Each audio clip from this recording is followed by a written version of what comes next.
Praise the Lord. இயேசுவின் ரத்தம் ஜெயம். தினமும் இயேசு நிகழ்ச்சிக்கு உங்களை கர்த்தராகிய இயேசு கிறிஸ்துவின் நாமத்தில் வரவேற்கிறேன். மாதத்தில் முதல் நாள் ஜெப நாள். கிறிஸ்துவுக்குள் அன்பானவர்களே, இன்று மாதத்தில் முதல் நாள் நாம் யாவரும் ஒருமனப்பட்டு ஒன்று கூடி நம்மை இம்மட்டு நடத்தி வந்தவருக்கு ஸ்தோத்திரம் செலுத்தி துதித்து மகிமைப்படுத்தி வரும் நாட்களை அவர் கையில் ஒப்பு கொடுத்து நமக்கு ஆலோசனையும் வழியும் காட்டும்படியாக மன்றாடுவோம். வாருங்கள்.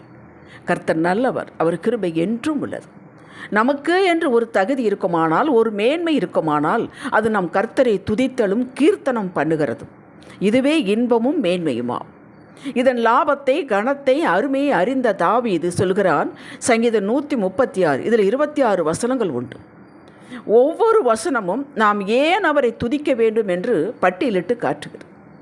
இதையெல்லாம் அறிந்து புரிந்து வாழ்வில் அபியாசப்படுத்தின பவுல், கிருபையானது அநேகருடைய தோத்திரத்தினாலே பெருகுகிறது என்கிறான். 2 கொரிந்தியர் 4:15. ஆகையால் தான் சபை கூடி வருதலை விட்டுவிடக்கூடாது. சபை கூடுதல் என்பது மனிதன் நியமித்ததல்ல, தேவன் நியமித்த நியமம். அப்போஸ்தலர் 4:31 சொல்கிறது, அவர்கள் ஜெபம் பண்ணின போது, கூடி சபையாக கூடி ஜெபம் பண்ணின போது அவர்கள் கூடி இருந்த இடம் அசைந்தது என்று. அப்போஸ்தலர் 16:25 நடு ராத்திரியில் பவுலும் சீலாவும் ஜெபம் பண்ணி தேவனை துதித்து பாடினார்கள். காவலில் வைக்கப்பட்டவர்கள் அதை கேட்டுக்கொண்டிருந்தார்கள். மற்ற கைதிகள் சடுதியிலே சிறைச்சாலையின் அஸ்திபாரங்கள் அசையும்படியாக பூமி மிகவும் அதிர்ந்தது. உடனே கதவுகள் எல்லாம் திறவுண்டது. எல்லாருடைய கட்டுகளும் கலன்று போயின. மக்களே, எப்பொழுதெல்லாம் சபையாக ஒன்று கூடி துதித்து ஸ்தோத்திரித்து ஜெபிக்கிறார்களோ அங்கே அந்த கட்டடமே அதிர்வுற்று அசைகிறது என்பது அல்ல. விசுவாசத்தில் உறுதியாய் இருப்பவர்கள், தொடர்ந்து நிலை கொண்டிருப்பவர்கள், விசுவாசத்தில் ஏறுவதும் இறங்குவதுமாயிருப்பவர்கள், அன்றுதான் சபைக்கு புதிதாக வந்திருப்பவர்கள். இவர்கள் புதிதாக வந்தவர்கள். புரிகிறதோ இல்லையோ, சபை மக்களோடு இணைந்து துதி செலுத்தும் போது அவரவர் ஆவிக்குரிய மண்டலத்தில் விசுவாசத்தில் உறுதியாய் இருப்பவர்களுக்கும் தள்ளாடுபவர்களுக்கும் அன்று வந்தவர்களுக்கும் நிச்சயமாக ஒரு அதிர்வு உண்டு, ஒரு அதிர்ச்சி உண்டு. அவரவர்களுடைய ஆவிக்குரிய மண்டலத்தில் ஒவ்வொருவருக்கும் ஒரு ஆவிக்குரிய மண்டலம் உண்டு. அதில் என்னென்ன தடைகள் இருக்கிறதோ, கட்டுகள் யாவும் அப்பொழுதே தெரிபட்டு போய்விடும். எதிரி அந்த இடத்தில் இருக்க முடியாது. சர்ச்சுக்கு போன நாளிலிருந்து ஒரு விடுதலையை காண்கிறோம். மனதில் ஒரு தெம்பு, ஒரு தைரியம் இருக்கிறது என்பது இதுதான். பவுலும் சீலாவும் ஜெபித்து துதித்து பாடும்போது இவர்கள் கட்டுகள் விலங்குகள் மட்டுமல்ல, அங்கிருந்த எல்லா கைதிகளின் விலங்குகளும் கலன்றன. ஆம், இவர்கள் அவருடைய ஜெபத்தையும் துதியும் கேட்டவர்களுக்கே விடுதலை உண்டு. சபை கூடுதலின் மகிமை ஒப்பற்றது. விட்டுவிடாதீர்கள்.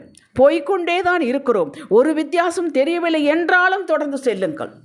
சபைக்கு போகுவதை விட்டுவிடக்கூடாது, ஜெபத்தை விட்டுவிடக்கூடாது. எதுவுமே நடக்கவில்லை என்று சொல்லி உங்களுக்கென்று ஒரு காலம் உண்டு.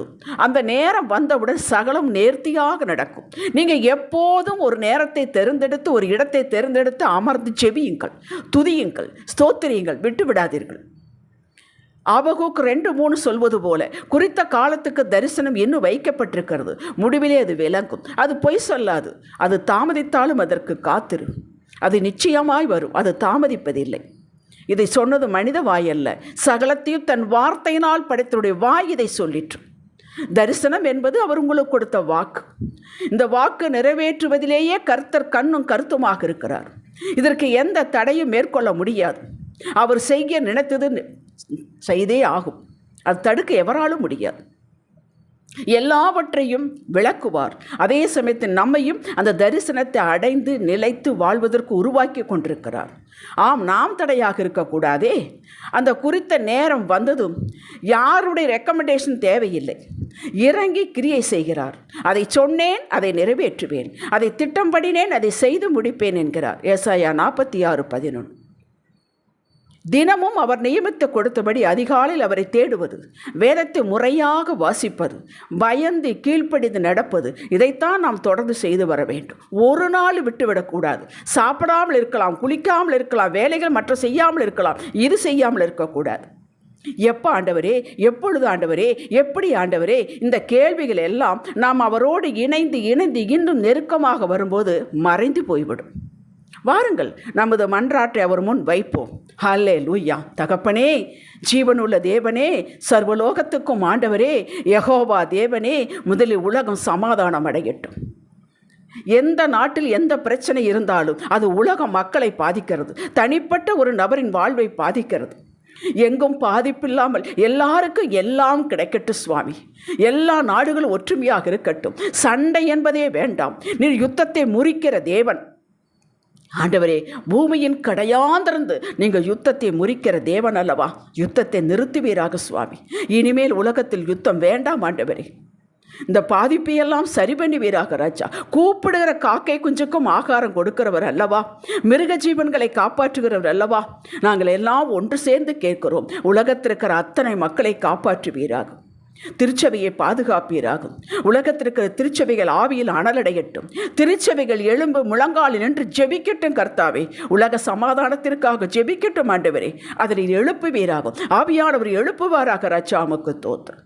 தினமும் இயேசு இந்த நிகழ்ச்சி கேட்கக்கூடிய இந்த குடும்பங்கள், பங்காளர் குடும்பங்கள், அத்தனை குடும்பங்களிலும் எதிரி வெறிபட்டு போவானாக. தடைகள், நோய்கள் கொண்டு வரக்கூடிய எல்லா பொல்லாத ஆவி, பொறாமையின் ஆவி, கட்டுகளின் ஆவி, வன்கணின் ஆவிகளை சபித்து வெளியேற்றுகிறோம். ஒரு குடும்பத்தில் கூட அந்த ஆவி இருக்கக்கூடாது.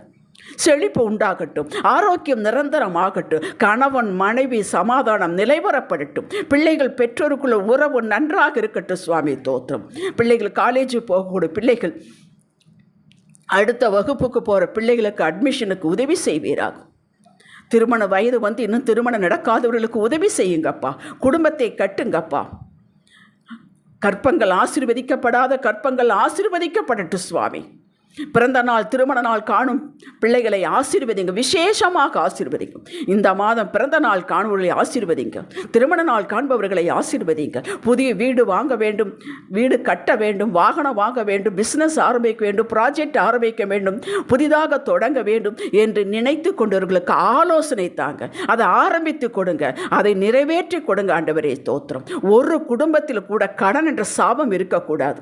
செழிப்பு உண்டாகட்டும் ஆண்டவரே. ஸ்தோத்திரம். எல்லா கடன்களும் நீங்கட்டும் கர்த்தாவையுமே நாங்கள் ஸ்தோத்திரிக்கிறோம், துதிக்கிறோம். குவைத்தில் இருக்கக்கூடிய அந்த தமிழ் மக்களை, அந்த குடும்பங்களை எல்லாரையும் காப்பாற்றுவீராக. எந்த காரணத்திற்காக வந்தார்களோ அது நிறைவடையட்டும் சுவாமி. அவர்கள் செழிப்பு உண்டாகட்டும். அவர்களுக்கு சகாயம் கிடைக்கட்டும் கர்த்தாவே. யூகேயில் இருக்கிற மகன் குடும்பத்தை ஆசீர்வதிங்க. அந்த குடும்பம் செழிக்கட்டும். அந்த குடும்பத்திற்கிற தீய சக்திகள் வெளியேறட்டும் இயேசுவின் நாமத்தில் கர்த்தாவே. உமக்கு ஸ்தோத்திரம். எல்லாரையும் ஆசீர்வதிங்கள். கிருபைக்கு ஒப்பு கொடுக்கிறேன் கர்த்தாவே. நாங்கள் ஸ்தோத்திரிக்கிறோம் சுவாமி. உம்முடைய அன்பு பெருகட்டும். உம்முடைய கிருபை தயவு பெருகட்டும். ஒவ்வொரு குடும்பத்திலே நிலைத்திருக்கட்டும் சுவாமி. உமக்கு ஸ்தோத்திரம் இயேசுவின் நாமத்தில். இந்த மாதம் கர்த்தர் நமக்கு தந்த வாக்கு சங்கீதம் 105:19. கர்த்தர் சொன்ன வார்த்தை நிறைவேறும் அளவும் அவருடைய வசனம் அவனை புடமிட்டது. ஹல்லேலூயா. ஆம் அன்பர்களே, நம்மைத்தான் புடமிடுவார். நம்மைத்தான் உரசி பளபளப்பாக்குவார்.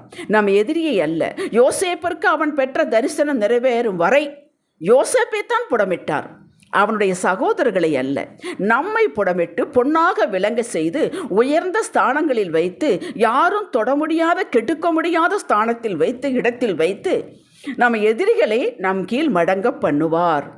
இது இந்த மாதம் நம்புகிறவர்களுக்கு நடக்கும், நடந்தே தீரும். வாக்கு பொய் சொல்லுவதில்லை.